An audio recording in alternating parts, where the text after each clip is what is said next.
lana kuthiwa accused number 1 waconfessa ngenhliziyo emhlophe shem, wasiconfessela umntana wabantu, wasiconfessela bambambe nge-drug possession. Maqeda ukuconfessa unikeza abantu amagama wrong. Now to labo support i-defense cause badoma bafundile nani labo support i-state thina, it makes sense yabo uconfess freely and voluntarily wanikeza abantu amagama wrong. It makes sense. So angeke ngibize ngikhuluma, ngifuna ukukhuluma ngoZungu. uZungu sonke lesikhathi accused number 1 2 3 4 5 babhizi bathi abamazi, bathi ayikho lento ayishoyo, bathi ayime bangekho westela washo kwacima nama cellphone record ayaprove ukuthi kade base George Oho accused number 3 4 5 kade base Jozi, kade kenzakalani, ama cellphone record ayaprove. Tholakeleke manje ukuthi uZungu mayekhuluma iqiniso kade angekho emcimbini esefuso, kade angekho into izokuba bakhe. So ungazibuza ukuthi why uZungu wamdedela ukuthi ufike enkantolo wathi mekanabo, wathi uyena, wathi ngizonichazela. It's the same reason bathi uKelly Khumalo is a mastermind mara kaboshwa. It's the same reason ukuthi baklini crime scene mara baboshwa. So nalona ufika wasikhulumela wathi mekanabo washo kwacima nana kanti hearsay izonoba bakhe, that's why angekho enkingeni. La khona ngicuma ukuthi mhlawumbe amguy promotion because wonke umuntu ongashonanga la uthola promotion. But that's not the point. It's a support igiving. I mean, labantu abe-defense ibo abasupport igiving. Labe state shemano. Labantu laba abashonile ngama-natural cause yabo.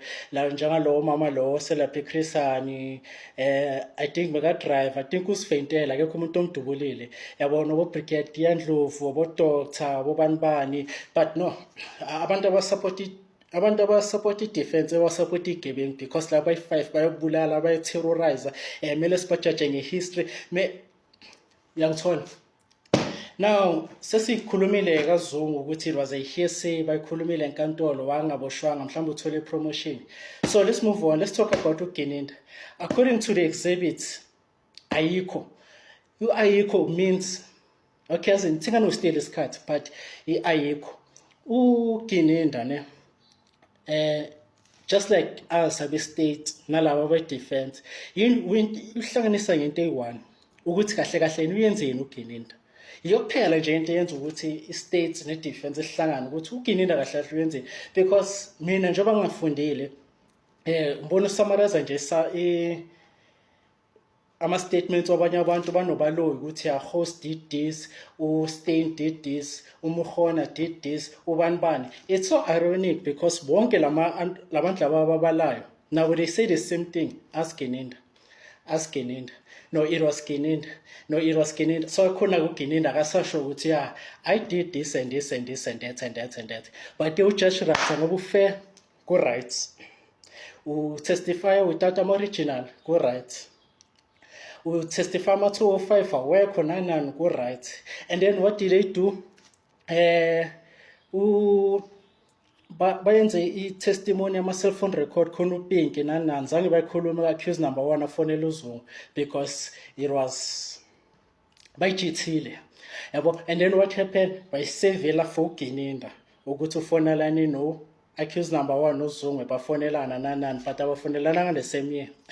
Yeah, so yeah, kade bafonelana what according to the testimony sakhumbula ukuthi baprove ukuthi bayakhona convert i-PDF to Excel. Nomushololo washo wathi uthi le gama lesilungu langishaya mara ukujitha ukuthi wayifaka ku-Excel wafaka le number A2 wathi uStain after thole second chance he blew it. I mean no, uStain after got a second chance wachaza wathi WhatsApp ne-BBM it's the same thing yabo, washa wacima into abantu be-defense bangayi-understand ngoba i-defense ihlezi iphikisa man. As thina be-state sa-understand le case, i-BBM ne-WhatsApp ne-phone call it's the same thing man. Mabagwetshwe labantu laba because there's no need ukuthi size proof ukuthi wahlahla uKelly Khumalo bamfonela ngani.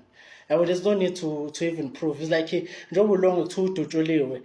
For me ngoba ngifundanga nizobiza ulonge azenkantolo asivezele inyawo lakhe abavezele yonke into njengo-Oscar Pistorius, but no ulonge akumelanga yena athinto, kumele nje bakhulume nge-AVL yakhe, which technically honestly nobody really cares. or except thina be-state thina be-state we care ukuthi ulong uphume wayaphi kanjani but labe defense namalayo khona they don't care about it.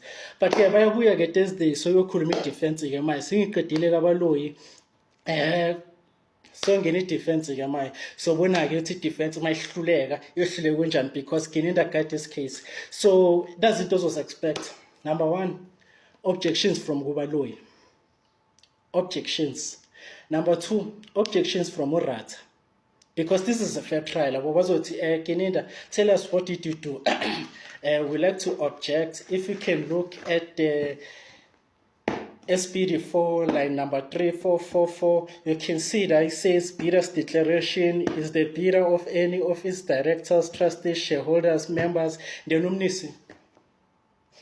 But we all know what's going to happen. But again, i-defense sezozana witness wayo njengoba kuthiwa ulongo odutshulwa kusho ukuthi khona i-proof yabo nobo-doctor njengoba kuthiwa uSenzo wafika lapha sekashonile khona nobo-nurse nanani kusazoliwa nje lapha kusazoniba ne-debate. Kodwa-ke let's have a moment of silence ukuthi njengoba uMngomezulu bacishe bambulala bamkhiphela amarekhodi wakhe wakudala manje sekagula into engapheli. Let's have a moment of silence ukuthi at least kuphelele icase wonke umuntu asurvivile yabo. So yabo, so misisho ukuthi asibone ukuthi kuzoyenzakalani to labo abasupport defense neDom, to labo support state. You guys are smart, intelligent, anibamba amagraji, you have good judgmentally. The only evidence ekhona la ukuthi laba abayi-5 they are there ile sibiza ukuthi ayikho. Mina ngizonichazela ukuthi yini ayikho manje ngithatha isikhathi ngize nginibhore ngize ngenzeni ayikho yabo. So ama-DNA nabathi bawulenkelwa abasendlini bathola ngekho nasegebengini mewangekho. But iyenza sense ukuthi be-state sicela nisitrusteni thina be-state sicela nisitrusteni yabo ukuthi ibullet esibhame senjani nangana kusanandaba labantu vele bayabulala bayi-terrorism abasale nje baboshwe.